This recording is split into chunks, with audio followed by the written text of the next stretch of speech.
What is something that really freaks you out on an existential level? Looking at the old photos of my ancestors that my great uncle left me. I have no idea who any of the people in them are, but a lot of them look kinda like me, or vice versa really. It's fucking weird thinking about all the people who've lived and died and left really no legacy at all. Forgotten and knowing I'll be forgotten too. Probably less than even 50 years after I die. It's sobering and makes me realize there is really no use trying to live a life I don't enjoy. If I don't like my job I should quit. If I want to live somewhere else, I should just go there. Tomorrow is guaranteed to no one. Upside they likely had embarrassing moments that kept them up at night, but you have no idea what it was. Your embarrassment will also be lost to time. How you can trace the whole path of your life to some small, seemingly inconsequential event. Decades ago, when I was new to this area, I met a guy on the golf course and we became friends. I met others through him, and now 90% of my friends and contacts can be traced back to that meeting. If I had not golfed that day, or got one extra red light on the way to the course, would I have a whole separate set of friends now? Great one.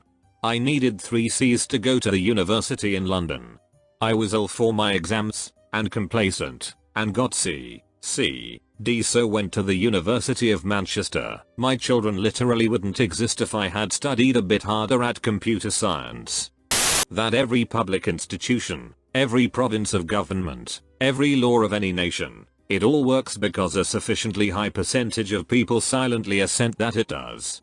It doesn't matter what type of government is in place. If 70% of the population woke up tomorrow and decided that currency has no value and governance is unnecessary, that's exactly what would happen. That the tiniest, most inconsequential decision can completely change the entire course of your life. Nearly 20 years ago, I needed some new shoes for work. As a poor student I got the cheapest pair I could find. 2 days later, I was supposed to be going straight from work to a club with my friends when, halfway through my shift, the sole half ripped off one of the shoes. I didn't have enough time to get home, change my shoes and get back to work before everyone left for the club, so I just went home and gave it a miss. That night, I started chatting with someone on a forum. A year later, went to visit them in America.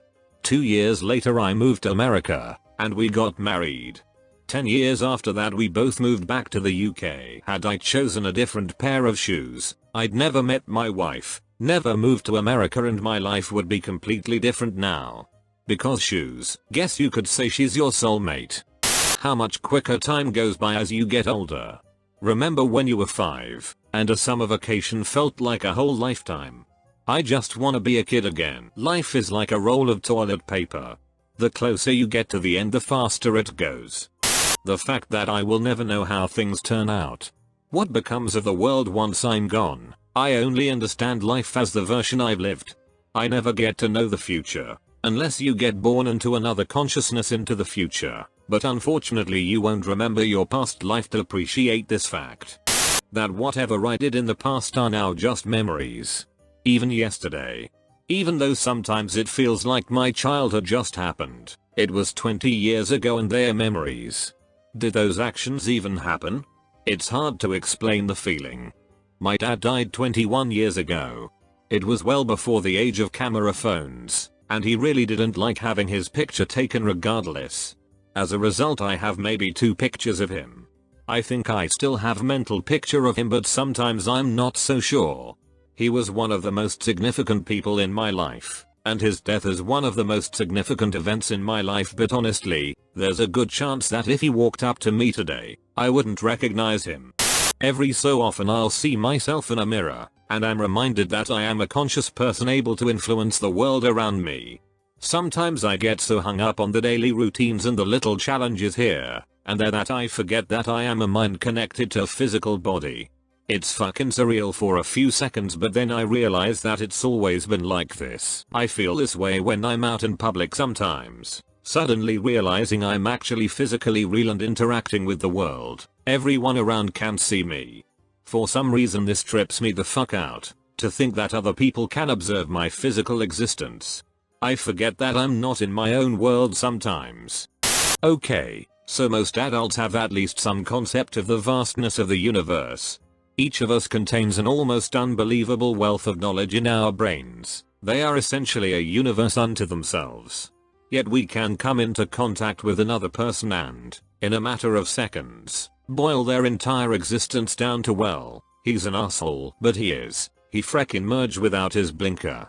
That it's a strong possibility I'll be alone with no family by the time I die. All my friends are married and having kids, and I'm just here like, welp, maybe I'll try dating again. People say life isn't a race, but if you aren't at the same pace as everyone else when they leave you behind for their own lives, then it's not really a race anymore, is it? You just kind of hobble for a decade then cry at intersections when a red light takes too long. This thread.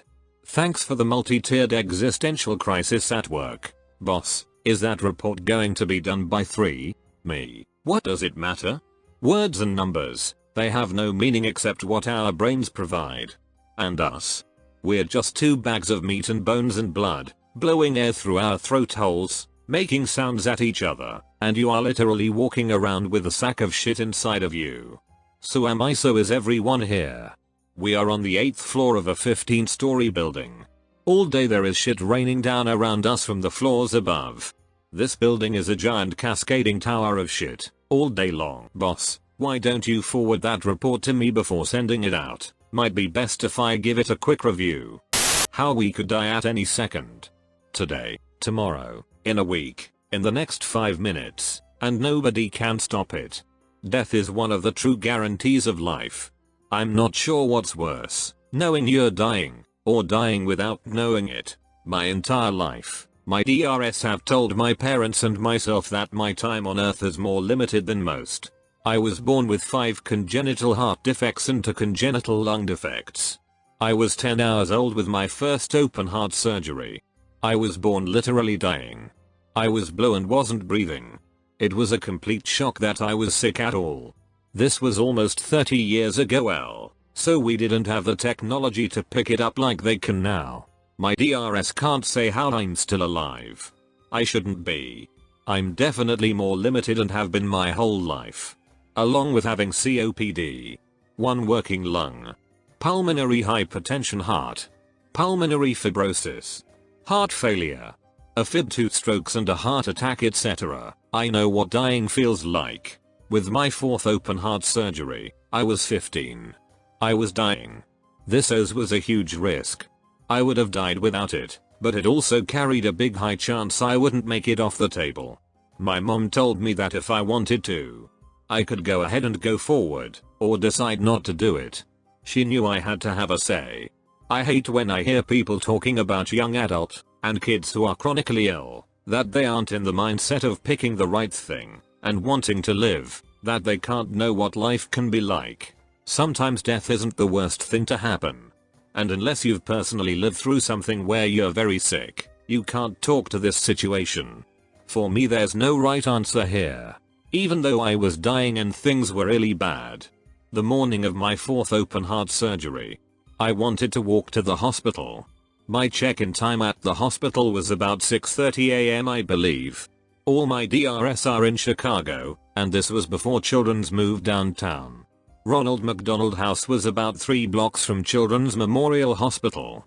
It was slightly raining, and still somewhat dark, but I knew it could have been the last time I was outside. So instead of calling the shuttle to the hospital, my mom let me walk, and left with enough time to do so. And had my wheelchair with us, so I had a choice. A few days before this surgery, I got things together. I left letters to certain people in my life. I wrote down what I wanted certain people to have. Of the dresses I had in my closet, I pinned a note to one of them, letting my mom know I picked it to be buried in. My death dress. I was only 15 then. It was very hard to do this. But I wanted to have some closure and peace. Thankfully they didn't need to be used. I'm almost 30 now. I'm slowly dying. Most my life is spent in bed. I'm greatly limited in what my body lets me do. It's hard knowing what I have will most likely kill me. It's not easy either way. It's nice to have things set aside for your loved ones for after you die. But not having to think about your death would be nice too. Neither is easy.